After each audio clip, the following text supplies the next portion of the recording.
Okay, आज हामी कक्षा 11 को एकाउन्टमा छौं।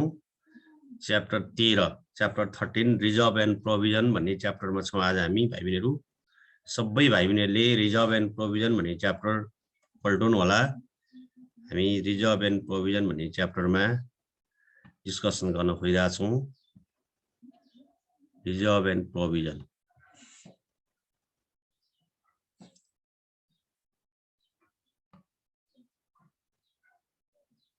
ओके, भाइ बहिनीहरुलाई म रिजर्भ एन्ड प्रोभिजनको बारेमा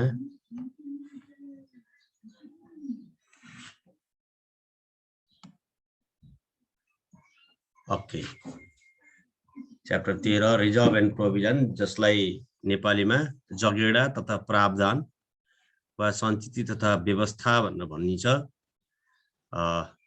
यो परीक्षाको दृष्टिकोणले भाइ बहिनीहरुलाई नयाँ कोर्स अनुसार जानको लागि अहिले तपाईहरुलाई 1 नम्बरको very short answer question 1 marks को थ्योरी आउँछ र अर्को 2 मार्क्स देखि 5 मार्क्स सम्म तपाईलाई हिसाब आउँछ, प्र्याक्टिकल आउँछ, न्यूमेरिकल हिसाब आउँछ। एकदम सजिलो छ। आजै यसको छलफल गर्छौं। आज हामीहरुलाई थ्योरी भन्दा पनि बढी फोकस चाहिँ प्र्याक्टिकल अथवा न्यूमेरिकल पार्टलाई बढी फोकस गर्छौं भाइ बहिनीहरु। के हो त तपाईले रिजर्भ सुनेको कुरा पनि हो। मैले अस्ति न एक्जाम हुनुभन्दा अगाडि ल यो पढ्नु भनेको पनि थिएँ, सामान्यतया थ्योरी पढ्नु यसबाट भनेको थिएँ। भाइ बहिनी कतिपय भाइ बहिनी पढ्नु पनि भयो होला। के लाग्दो रहेछ भन्नुस् त, रिजर्भ एन्ड प्रोभिजन भनेको के हो? Reserve, what is reserve, what is provision, के होला भन्नुस् त भाइ बहिनीहरु? थाहा छ?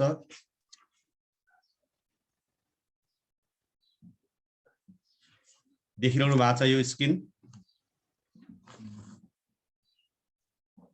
तपाईले यो स्क्रिन देखिरहनु भएको छ? यस सर। ओके, रिजर्भ भनेको के हो? जगेडा भनेको वास्तवमा सुन्नुस् है, अब यो दुवै नाफाको भाग हो भाइ बहिनीहरु। यो भविष्यको लागि नाफाको केही भाग छुट्याएर राख्नुलाई रिजर्भ एन्ड प्रोभिजन भनेर भनिन्छ। व्यवस्था गर्ने, कम्पनीले कमाएको नाफाको केही भाग छुट्याएर राख्ने, अलग गरेर राख्ने व्यवस्था हो। तर फ्युचर किन हामी नाफाको चाहिँ भाग छुट्याउँछौं त भन्दाखेरि दुईटा कुरा हुन्छ। भविष्य अनिश्चित छ, फ्युचर इज अनसर्टेन कि त्यो अनिश्चित भविष्यको लागि केही भाग छुट्याएर राख्छौं भने त्यसलाई हामीले रिजर्भ भन्छौं। तर निश्चित भविष्यको लागि केही भाग छुट्याएर राख्छौं भने त्यसलाई हामी चाहिँ नाफाको भाग छुट्याएर राख्छौं, त्यसलाई प्रोभिजन भन्छौं है।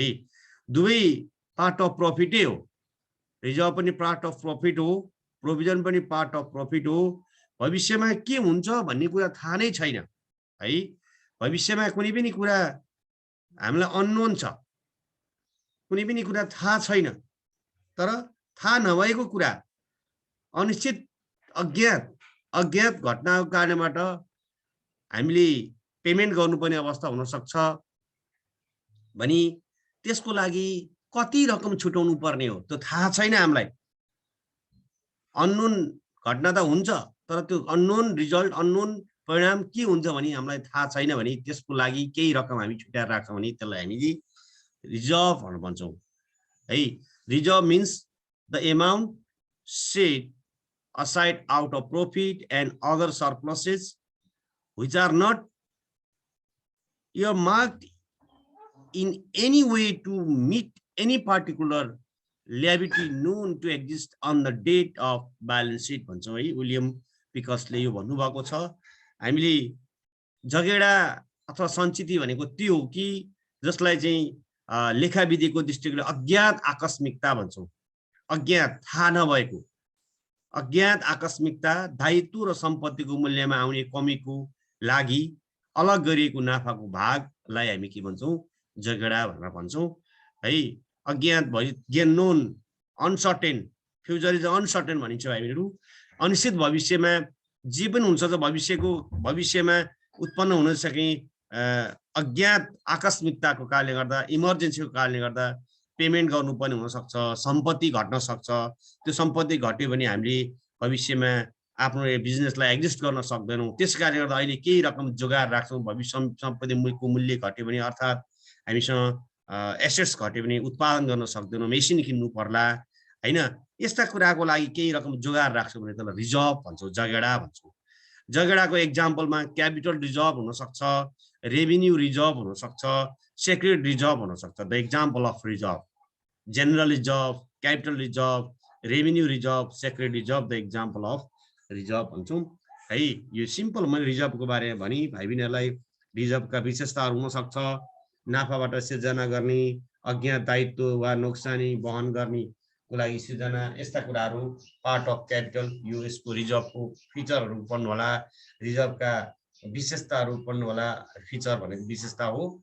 अर्को रिजर्भको उद्देश्यहरू पढ्नु होला, रिजर्भका प्रकारहरू यही value, capital reserve, general reserve, revenue reserve, secretary रिजर्भहरू यो पढ्नु होला भाइहरूले है। अब त्यसपछि हामीले अर्को दावा छौँ, प्रोभिजन भनेको के त? What is provision? व्यवस्था भनेको के? रिजर्भ र प्रोभिजन लगभग शब्दमा उस्तै उस्तै हो भाइ बहिनीहरू।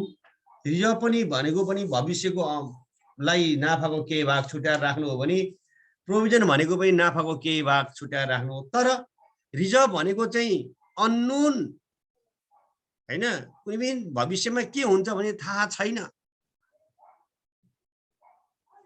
अज्ञात आकस्मिकता कि कति रकम छुट्याएर राख्नु पर्छ, असरी भविष्यमा कुन घटनाका कारणले गर्दा कसरी हाम्रो सम्पत्ति घट्छ भन्ने कुरा चाहिँ रिजर्भबाट हुन्छ भने प्रोभिजन भन्ने कुरा थाहा भएको, ज्ञात आकस्मिकता के ज्ञात भनेको थाहा हुने, भविष्यमा मूल्य घट्न सक्छ हैन, पार्टीहरूले पेमेन्ट गर्न नसक्छ, नगर्ने अवस्था हुन सक्छ हैन।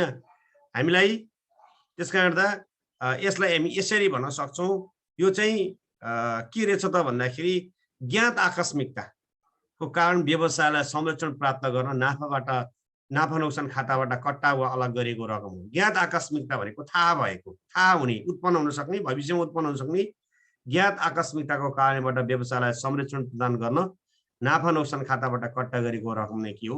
प्रावधान हो। भविष्यमा कति रकम बराबरको नाफा नोक्सान दायित्व उत्पन्न हुन्छ भन्ने कुरा पहिल्यै थाहा हुन्छ हैन। भविष्यमा कति पेमेन्ट गर्नु पर्ला, ट्याक्स कति तिर्नु पर्ला, मूल्य डेप्रिसिएसन बराबरले सम्पत्ति कति रुपियाँ बराबरले घट्ला हैन। के अरे हामीले आसामीबाट पैसा उठाउनु खोजेको कतिपय आसामीहरू सबै गुड हुन्छन् भन्ने छैन। फलान ठाउँबाट पैसा आउँछ, आसामीबाट पैसा आउँछ, अनि त्यो पैसा पार्टीको पैसा तिरौला भनेर बसिरहेको हुन्छौँ। तर पार्टीले पैसा तिर्दैन भने अर्थात् कस्टमरले पैसा तिर्दैन भने हामीले चाउला पैसा तिर्न नसक्ने अवस्था हुन सक्छौँ नि हैन। हामीले ग्राहकले पैसा तिरेन भन्दैमा हामीले पनि साउला पैसा नतिर्ने कुरा हुँदैन नि। ग्राहकले पैसा कति रुपियाँ बराबर नसक्ने, तिर्न नसक्ने अवस्था हुन्छ त के छ? सर्टेन्टी, डाउटफुल के छ? शङ्का कति लागिरहेको छ? त्यसलाई नाफाको केही भाग अहिले छुट्याएर राख्नुपर्ने हुन्छ ताकि त्यही पैसाबाट हामीले पेमेन्ट गर्न सकियोस्। यो कुराहरू चाहिँ प्रोभिजन, आखिर दुवै नाफाको भाग हो। यो रिजर्भ भनेको चाहिँ थाहा नहुने, भविष्यमा कुन घटनाको कति रकम के अरे कुन आकस्मिकताको कारणले गर्दा मूल्य घट्छ भन्ने कुरा थाहा हुँदैन भने यो चाहिँ भविष्यमा नोन छ, नोन भेरिएबल अर्थात् थाहा हुने आकस्मिकता। भविष्यमा थाहा हुन्छ, भविष्यमा मूल्य यति रुपियाँले बराबरले घट्ला भन्ने अनुमानको आधारमा हामीले चाहिँ के नाफाको के भाग अहिले छुट्याएर प्रोभिजनको रूपमा राख्छौँ भने त्यसलाई हामी प्रोभिजन भनेर भन्छौँ। यो चाहिँ there are many likely future liability in a business which are known भनेको छ। Provision is the amount set aside from the profit to meet the known future liability. Provision is the amount aside from the profit to meet the known future liability, but reserve is the amount set aside from the profit to meet the unknown future liability. Okay? हो, हामी एकदमै बुझ्नु पर्यो एउटा नोन future liability र unknown future liability बुझ्नु पर्यो है। यो नोन फ्युचर लायबिलिटी हो भाइ बहिनीहरू।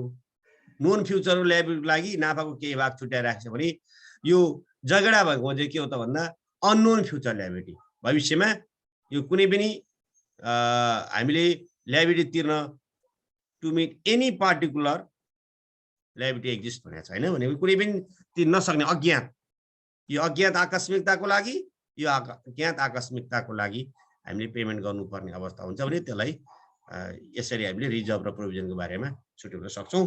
यो रिजर्भ र प्रोभिजनको बारेमा छुट्याउने सिलसिलामा तपाईले परीक्षाको दृष्टिकोणले भन्दा एकदम 1 मार्क्समा थ्योरी आउने, यो धेरै गाह्रो आउँदैन हैन। थ्योरी 1 मार्क्समा आउँछ, एउटा question very short answer question. यसमा तपाईको प्रोभिजनमा पनि फीचर अफ प्रोभिजन हैन, objective importance of provision, right any 1 or 2 difference between reserve and provision, यस्ता कुराहरू आउँछ। र हामीले अब यहाँ पढ्नुपर्ने कुरा के हो त भन्दा हामीले पढ्नुपर्ने कुरा चाहिँ यसमा बढी फोकस गर्नुपर्ने हिसाब म्याथ गर्नुपर्छ। हामीले एउटा म्याथ पढ्नुपर्छ, एउटा एकाउन्ट खोल्नुपर्छ। हामीले provision or reserve for bad and doubtful debt account भन्छ। Provision or reserve for bad and doubtful debt account भनेर भन्छ है। Bad and doubtful debt account हामीले कसरी गर्ने त यो कुराहरू हेरौँ। एउटा एकाउन्ट खोल्नुस् त सबैले। एकाउन्ट भनेपछि कतिवटा कलम हुन्छ भाइहरुहरू भन्नुस् त? 8 वटा कलमको एउटा एकाउन्ट खोल्नुस् त तपाईले। तपाईले 8 वटा कलम भनेपछि के पर्छ? डेट, पार्टिकुलर, जेएफ, अमाउन्ट, फेरि डेट, पार्टिकुलर, जेएफ, अमाउन्ट। तपाईले अहिले मैले खाली फोकस गर्छु 8 वटा कलम हो, तर म तपाईलाई 4 वटा कलम पार्टिकुलर अमाउन्टलाई बढी फोकस गर्छु। तपाईले फर्मेट चाहिँ भन्नुस् त सबैले डेट, पार्टिकुलर, जेएफ, अमाउन्ट भनेर फर्मेट बनाउनुस् त। एकाउन्ट खोल्नुस् त एउटा। सबैले date, particular, JF, account, amount भनेर भन्नुस् त। 8 वटै बनाउने हैन सर? 8 वटै बनाउनु भयो भने त 4 बनानी हुन्छ। 4 बनाउनुस् ल, 4 बनाउनुस् अहिले। 4 पार्टिकुलर अमाउन्ट एउटा कोलम बनाउनुस् त भाइहरुहरू। सबै भाइहरु डेबिट क्रेडिट गरेर provision for doubtful debt account. हामीले प्रोभिजन फर डाउटफुल डेट अकाउन्टमा शंकास्पद अकाउन्टमा हामीले अथवा प्रोभिजन फर डाउटफुल डेट अकाउन्टमा कति रकम नाफाको भाग छुट्याएर राख्नुपर्छ। प्रोभिजनको लागि डाउटफुल डेट भने कि पहिला शब्दको बारेमा बुझौँ ल भाइहरुहरू। बैड एन्ड डाउटफुल डेट भनेको छ हामी। Provision for bad and doubtful debt, reserve for bad and doubtful debt account. विशेष गरी यो रिजर्भ भन्दा नि प्रोभिजन फर डाउटफुल डेट अकाउन्टसँग सम्बन्धित छ। डाउटफुल डेट भनेको शंकास्पद आसामी, डेट भनेको आसामी, डाउटफुल डेट भनेको बैड एन्ड डाउटफुल डेट भनेको खराब तथा शंकास्पद आसामी। खराब तथा शंकास्पद आसामीको लागि व्यवस्था भन्ने कुराहरू पर्छ। खराब तथा शंकास्पद आसामीको लागि हामीले नाफाको कति भाग छुटाएर राख्छौं त, यो विषयमा हामी चर्चा गर्दैछौँ भाइहरुहरू। खराब तथा शंकास्पद आसामीको लागि व्यवस्था भन्ने तपाईले पढाउँदै हुन्छ। अब ग्राहक त हाम्रो उद्देश्य भनेको सामान बेच्ने हो। धेरैभन्दा धेरै सामान बजारमा बेच्ने हो। जति धेरै सामान हामी बजारमा बेच्छौं नि त्यति धेरै हामीलाई नाफा आम्दानी हुन्छ, इन्कम अर्न हुन्छ, नाफा आउँछ। सेल्स गर्न सकेन भने हामी नाफा कमाउन सक्दैनौं है। सेल्स बिक्री दुई किसिमको हुन्छ भाइहरुहरू। एउटा नगद बिक्री हुन्छ, अर्को उधारो बिक्री हुन्छ। एउटा क्रेडिट सेल्स, अर्को क्याश सेल्स। एउटा उधारमा बिक्री, अर्को क्याशमा बिक्री। हाम्रो उद्देश्य भनेको सकेसम्म क्याशमा बिक्री गर्नु नै हो। हाम्रो उद्देश्य भनेको सकेसम्म क्याशमा नगदमा बिक्री गर्नु नै हो। तर हामीले बाध्य भएर उधारमा बिक्री गर्नुपर्ने अवस्था हुन्छ। किनभने हामीले सामान बजारमा बेच्दैछौँ भनेदेखि आज नगद भोलि उधार भनेर हामीले बस्यौं भने हाम्रो बिजनेस सधैँभरि स्मुथली रन गर्न सक्दैनौं। किनभने बजारमा क्रेडिट कस्टमर पनि हुन्छ भाइहरुहरू, उधारमा किन्ने ग्राहकहरू पनि बजारमा हुन्छ। यो कुराहरू भाइहरुले बुझ्नु पर्यो। उधारमा किन्ने ग्राहक कस्ता ग्राहक हुन्छ? उदाहरणको लागि मैले भन्न खोजेको जस्तै महिनामा जस्तै कर्मचारी भनौं न, महिनामा तलब आउने कर्मचारी हैन, महिनाभरि काम गर्ने, 1 महिनापछि तलब आउँछ, त्यो तलब ल्याएर त्यसको उधारको रकम तिर्ने, त्यस्ता कर्मचारीहरू अथवा त्यस्ता ग्राहकहरू पनि हामीले आफ्नो पक्षमा राख्नुपर्ने हुन्छ हो। त्यसकारण हामीले के बुझ्नु पर्यो? उधारमा वास्तवमा उधारमा सामान बेच्नै पर्छ, नबेचेको सुखै छैन। तपाईले आज म उधारमा सामान दिन्न त भन्नुभयो भने हामीले हाम्रो ग्राहक गुमाउनु पर्छ। उधारमा किन्न आएको उले हामीसँगको नजिकको पसलबाट सामान किनेर लिएर जान्छ भने यसो मतलब कि अर्को पसलको सामान उधारमा उले किनेर लिएर गयो, हाम्रो सामान किनेन, हामीले नगदमा बेच्न खोजिरहेका छौं। त्यसकारण गर्दा हामीले नाफा गुमाउनु पर्यो। यसपालि यो वर्षको यो सामान बेच्न पाएको भए नाफा कमाइन्थ्यो, तर नाफा गुमाउनु पर्यो। अब के बुझ्नु पर्यो त भन्दाखेरि भाइ बहिनीले त्यो ग्राहक दोहोऱ्याएर फर्केर फेरि नेक्स्ट टाइम आउँछ कि आउँदैन हामीलाई थाहा छैन नि, किनभने उसको अर्को पसलबाट सामान उधारमा किनेर लिएर गयो नि। हो त्यस्ता ग्राहकलाई रिटेन गरी राख्नको लागि पनि, त्यस्ता ग्राहकलाई सुरक्षित गर्नको लागि र बिक्रीलाई बढाएर नाफालाई इन्क्रिज गर्नको लागि पनि हामी उधारमा सामान बेच्नुपर्छ। त्यसलाई क्रेडिट सेल्स भन्छौँ। जब क्रेडिट सेल्स हुन्छ आसामीको क्रेडिट हुन्छ। उधारमा सामान बेच्नु भनेको सामान जान्छ, पैसा लिनुपर्ने बाँकी, पैसा लिनुपर्ने बाँकीलाई हामी के भन्छौँ त आसामी भनेर भन्छौँ है। पैसा लिनुपर्ने बाँकीलाई हामी आसामी डेप्टर भन्छौँ। Debtor basically we have two types of debtor. Debtor दुई किसिमका हुन्छन्, एउटा असल आसामी गुड डेप्टर, अर्को खराब आसामी ब्याड डेप्टर। गुड डेप्टर भने के हो? असल आसामी भनेको सामान लान्छन् टाइममै पेमेन्ट गर्छन्, उनीहरूले पेमेन्ट समयमै गर्छन् हैन हो। तर खराब आसामी हामीलाई कहिलेकाहीँ के शङ्का लाग्छ, सामान किनेर त लिएर गयो हैन, सामान किनेर त लिएर जान्छ, तर कतिपय ग्राहकहरूले टाइममै पेमेन्ट गर्न नसक्ने अवस्था हुन सक्छ, अथवा कतिपय ग्राहकको नियतिमा खोट हुन सक्छ। सामान लिएर जान्छ तर पैसा तिर्ने बेलामा समयमै पैसा आएन भने त्यो पैसा ग्राहकले पैसा समयमै तिरेन भने त्यो पैसा आउला अनि हामीले पार्टीको पेमेन्ट गरौँला भनेर बसिरहेको हुन्छौँ नि। तर ग्राहकले टाइममै पेमेन्ट गरेन भन्दैमा हामीले पनि अरूलाई टाइममै पेमेन्ट नगर्ने भन्ने अवस्था हुँदैन। ग्राहकले समयमा पैसा तिरेन भने हामीले पनि त्यो हाम्रो अरूलाई पेमेन्ट गर्नुपर्ने अवस्था हुन सक्छ, त्यो पेमेन्ट हामीले भुक्तानी गर्न नगर्ने भन्ने हुँदैन। विश्वासमा टिक्नु पर्यो नि, त्यसकारण हामीले समयमै तिर्नुपर्छ। त्यसकारण ग्राहकले कहिलेकाहीँ के हुन्छ, ग्राहकले पेमेन्ट गरेर ग्राहकबाट पैसा आउनुभन्दा अगाडि नै हामीले साउको पैसा तिर्नुपर्ने अवस्था हुन सक्छ हो। त्यो एउटा पाटो भयो भने अर्को पाटो कतिपय ग्राहकहरूलाई हामीले शङ्का लगाइरहेको हुन्छ, डाउटफुल भइरहेको, डाउट लगाइरहेको हुन्छ, यसले तिर्दैन कि ब्याड, यो खराब हो कि होइन। त्यस्ता ग्राहक कति रुपियाँ बराबरको पैसा चाहिँ ग्राहकले शङ्का लगाइरहेछ त, त्यस्ता ग्राहकबाट शङ्कास्पद आसामी कति छ त, त्यति बराबरको रकम हामी नाफाको केही भाग हामी अहिले छुट्याएर राख्छौँ। भोलि उसले तिर्दैन भने, आसामीहरूले तिरेन भने त्यो पैसा नाफाको केही भाग हामी छुट्याएर राखौँ, आसामीबाट ग्राहक शङ्का लागेको आसामीले पैसा तिरेन भने त्यही नाफाको भागबाट हामीले पेमेन्ट गर्न अरूलाई पेमेन्ट गर्न पाउँछौँ नि त भनेर केही रकम हामी छुट्याएर राख्छौँ भने त्यसलाई प्रोभिजन फर डाउटफुल डेट भनेर भन्छौँ। नाफाको लागि केही भाग छुट्याउने, के अरे शङ्कास्पद आसामीलाई नाफाको केही भाग छुट्याउनुलाई provision for doubtful debt account. हामी एकाउन्ट खोल्दैछौँ भाइहरू, हेर्नुहोस् यसको एकाउन्ट यस्तो हुन्छ, सबैले राम्रोसँग ध्यान दिनु होला। यसको एकाउन्ट यति हुन्छ, तपाईँ जम्मा 4 स्टेप फलो गर्ने हो भाइहरू। म स्टेप वाइज तपाईँलाई जान्छु, अहिले सबै पुरै नटिप्नुहोस्, स्टेप वाइज टिप्दै जानुहोस्। पहिलो स्टेप छ, पहिलो स्टेप तपाईँले खोज्नु पर्ने हुन्छ। हेर्नुहोस् म तपाईँलाई स्टेप वाइज फलो गर्दैछु, तपाईँले स्टेप वाइज टिप्नु होला भाइहरू। हामी स्टेप फोकस गर्दैछौँ है, हामीले स्टेपलाई फोकस गर्छौँ। पहिलो स्टेप हामीले यो नोट गर्नु होला, स्टेप 1। तपाईँलाई परीक्षामा स्टेप लेख्ने होइन, तपाईँलाई मैले बुझाएको कन्सिडर गर्न खोजेको स्टेप चाहिँ कि पहिलो स्टेप हामीले यो तपाईँलाई एउटा दुईटा कुरा हुन्छ। यसको लागि क्वेसन कस्तो हुन्छ त भन्दाखेरि दुई किसिमका क्वेसनहरू हुन्छन्। एउटा क्वेसन ट्रायल ब्यालेन्स र एडिसनल इन्फर्मेसन भएको क्वेसन हुनसक्छ, अरू क्वेसन एडिसनल इन्फर्मेसन नभएको सिधै ट्रायल ब्यालेन्स मात्रै भएको क्वेसन हुनसक्छ, र अर्को क्वेसन के हुनसक्छ भने ट्रायल ब्यालेन्स पनि होइन एडिसनल इन्फर्मेसन होइन, सिम्पल क्वेसन हुनसक्छ हो। यदि क्वेसनमा ट्रायल ब्यालेन्स र एडिसनल इन्फर्मेसन दिएको छ भने त्यो बेलामा कसरी प्रेजेन्ट गर्ने, के बुझ्नुपर्छ। यदि क्वेसनमा ट्रायल ब्यालेन्स छैन, एडिसनल इन्फर्मेसन भनेको छैन, सिम्पल एउटा फर्मेटमा जस्ट दिएको छ भने हो, सिम्पल एउटा फर्मेट जस्तोमा दिएको छ भने त्यो बेलामा बुझ्नुपर्छ कि एडिसनल इन्फर्मेसन होइन भन्ने कुरा बुझ्नुपर्छ है। अब हेर, मैले पहिलो स्टेपमा हामीले के बुझ्नु, हामीलाई क्वेसनमा प्रोभिजन फर डाउटफुल डेट भनेर दिएको हुन्छ। हाम्रो च्याप्टरको हाम्रो पाठको नामै के हो, provision for doubtful debt account. हामी प्रोभिजन फर डाउटफुल डेट खोलिरहेछौँ होइन। त्यस कारणले गर्दा या provision for doubtful debt account debit यसरी छुट्याइसकेपछि तपाईँले पहिला बाई ब्यालेन्स बिडीबाट स्टार्ट गर्ने।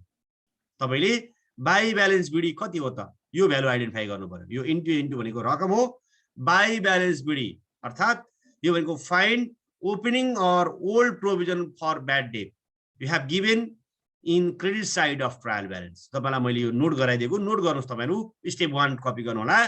बाई ब्यालेन्स बिडी गर्ने सुरुमा अनि रकम लेख्ने, त्यो रकम कुन रकम लेख्ने भन्दा तपाईँलाई ओल्ड प्रोभिजन भनेर दिएको हुनसक्छ, opening provision beginning provision for bad debt bad and doubtful debt भनेर दिएको हुन सक्छ अथवा तपाईलाई ट्रायल ब्यालेन्स दिएको छ भने ट्रायल ब्यालेन्सको क्रेडिट साइडमा दिएको हुन्छ ट्रायल ब्यालेन्सको क्रेडिट साइडमा दिए भएर यो पनि के हो क्रेडिट साइडमा राखेको हामीले बाई ब्यालेन्स बिडीबाट सुरु गर्ने given in credit side of trial balance if given in trial balance credit side of trial balance you can write by balance BD तपाईँ स्टेप 1 मा भाइ बहिनीले बाई ब्यालेन्स बिडीबाट स्टार्ट गर्ने स्टेप 1 कपी गर्यो भाइ बहिनीहरु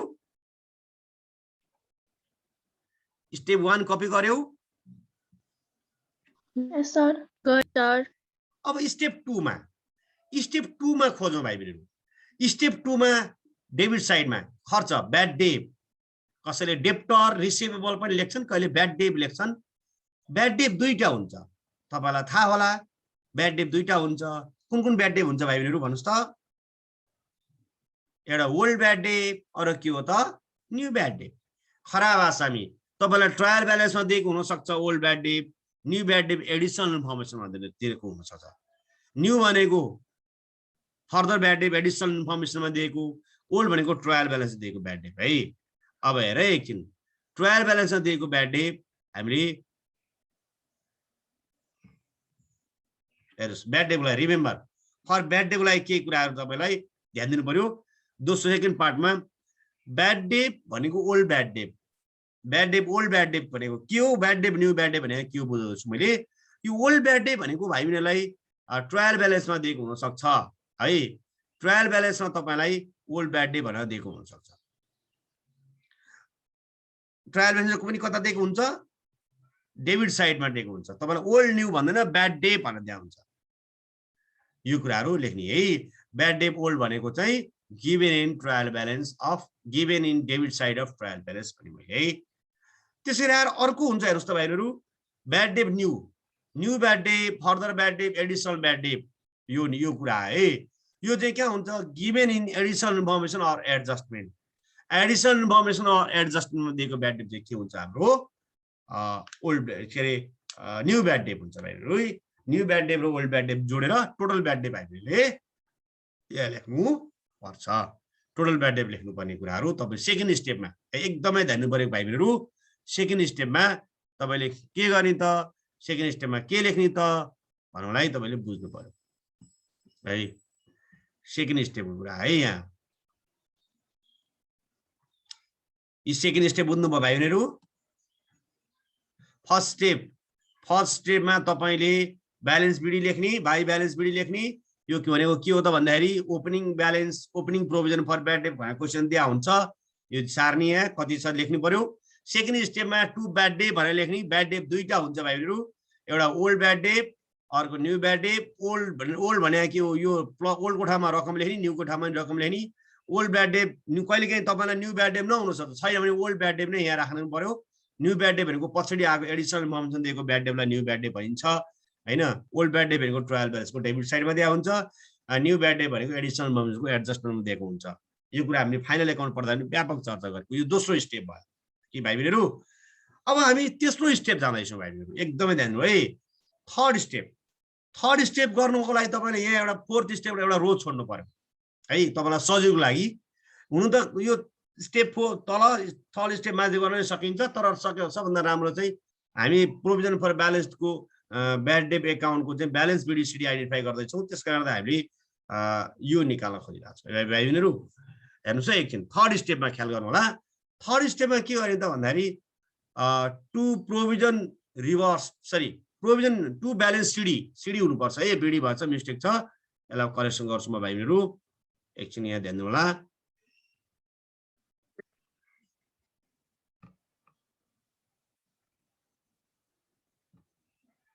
यहाँ सिडी हुनुपर्छ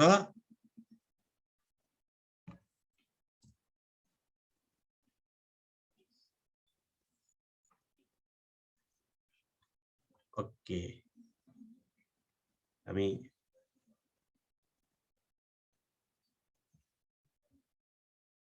ओके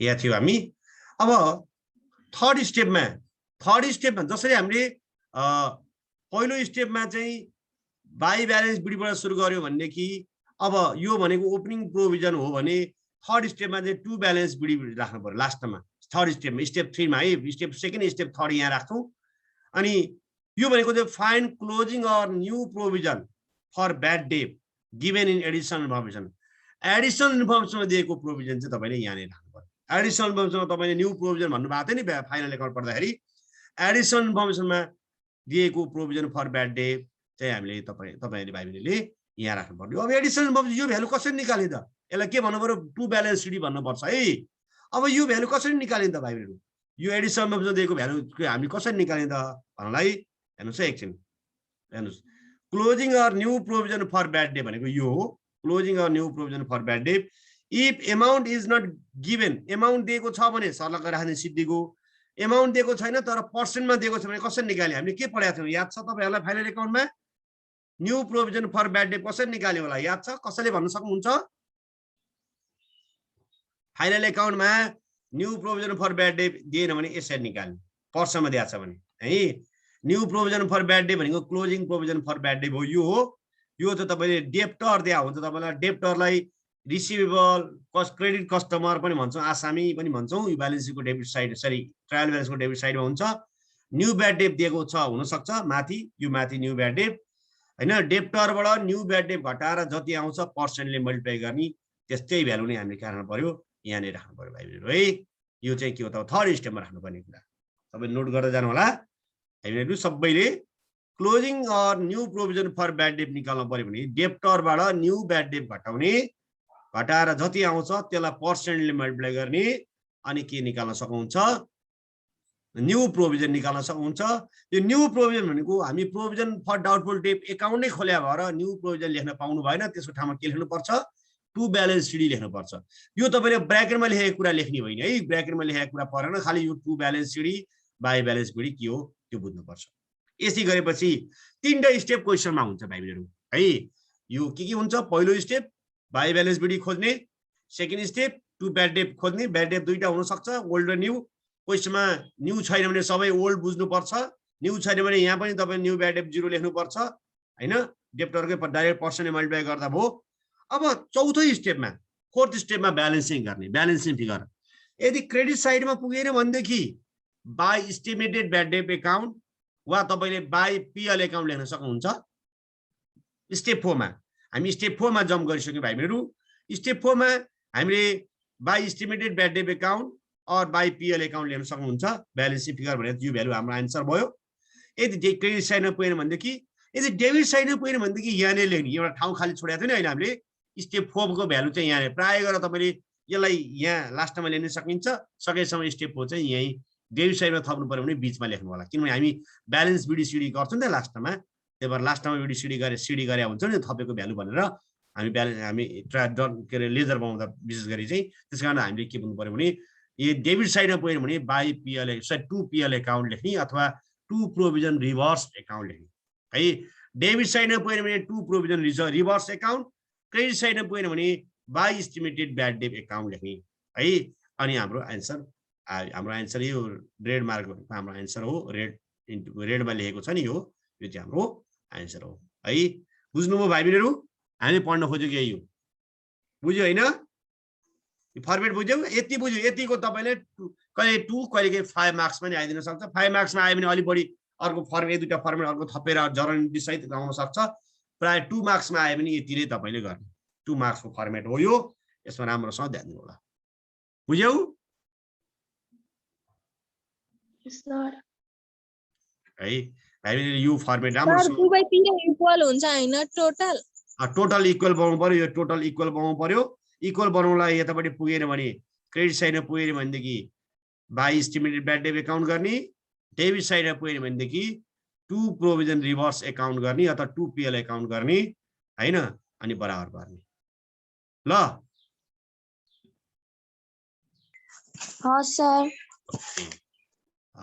यो चाहिँ हाम्रो ध्यान दिनुपर्ने विशेष कुरा अब हामीले सँगसँगै तपाईले होमवर्क नोट गर्नुस् त भाइहरु तपाईले आफैले गर्नुपर्ने एक्जाम वर्कआउट एक्जाम्पल छ 6 7 8 9 6 7 8 9 राम्रोसँग ध्यान दिनु है 6 7 8 9 राम्रोसँग ध्यान दिएर प्र्याक्टिस गर्नु होला र प्लस म तपाईलाई यो 6 7 8 9 चाहिँ तपाईले होमवर्क गर्नुस् एउटा क्वेशन अझै हामीसँग 4 मिनेट बाँकी छ थोरै हेर्नु है एकछिन 6 7 8 9 पढेपछि हामी थोरै एउटा हामी कुरा गर्दैछौँ।